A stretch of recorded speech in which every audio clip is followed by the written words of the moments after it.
आज की कहानी को सब्सक्राइब करें और बेल आइकन को दबाना बिल्कुल भी ना भूलें।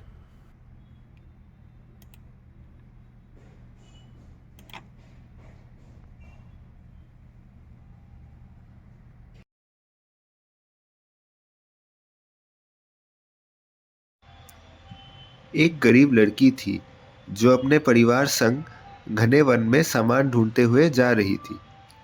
तभी कई डकैत आते हैं और सबको लूटकर व मारकर चले जाते हैं। वह लड़की अकेली हो जाती है और पेड़ के नीचे रोने लगती है। वह बहुत अकेली और गरीब थी। दिन बीतते जाते हैं मगर वह पेड़ के नीचे बैठकर रोती रहती है। शाम के समय एक कबूतर उस पेड़ पर आकर बैठती है। उसके चोंच में एक सोने की चाबी थी। कबूतर उसको पेड़ के नीचे देखता है और वह उसे चाबी देता है। वह उसको पेड़ पर लगे दरवाजे की चाबी देता है। उस पेड़ के भीतर एक दूध का कटोरा और कुछ रोटियां समेत भोजन मौजूद थी। वह अपना पेट भरती है। तभी वह कबूतर उसको दूसरी चाबी आकर देती है। वह दूसरे पैर की चाबी थी। वह लड़की दूसरे पैर में घुसती है और बिस्तर में सो जाती है। अगले सवेरे को वह जब जागती है तभी वह कबूतर दोबारा आता है और उसको एक और घर की चाबी देती है जहाँ पर वस्त्र व कपड़े मिलते हैं। वह घर के भीतर घुसती है और उसे वस्त्र व हीरे जवाहरात मिलते हैं। कबूतर रोज़ाना आकर उसका साथ देती थी और उसकी अच्छी चल रही थी। कबूतर रोज़ाना उससे मिलने आता था और उसकी ज़रूरत की सामान आकर देता था। वह कबूतर अब उस लड़की से एक मांग करती है।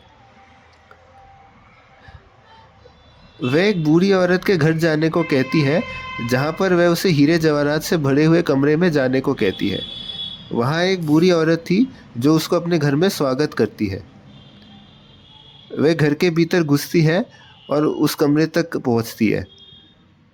वह बूढ़ी औरत उससे क्रोधित होती है और उसको कमरे के भीतर जाने से रोकती है, परंतु वह नहीं सुनती है और उस कमरे के भीतर जा घुसती है। वह वहाँ घुसती है और उसे बहुत सारे हीरे जवाहरात मेज़ पर पड़े हुए मिलते हैं। वह वहाँ पर एक हीरे को खोजती है मगर उसे वह हीरा नहीं मिलता है।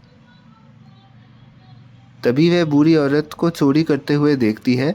वह चिड़िया के पिंजरे में हीरे जवाहरात को चोरी करते हुए देखती है। वह उस औरत के निकट जाती है और उस पिंजरे को आकर लेती है। वह उस पिंजरे में उसी कबूतर को देखती है और उसके पैर में एक हीरे की अंगूठी होती है। वह जाकर उसको धारण करती है। वह हाथ में वह अंगूठी धारण करती है। वह वापस उस पेड़ के निकट जाती है जहाँ पर वह बैठी हुई थी। कुछ देर के बाद वह पेड़ जीवित होता है और एक राजकुमार बन जाता है।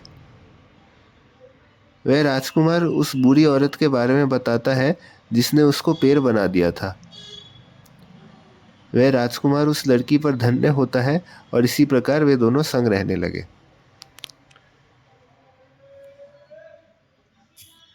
अगर आपको आज की कहानी पसंद आई हो तो कहानी को लाइक करें, इसको शेयर करें और चैनल को सब्सक्राइब करें। नमस्कार।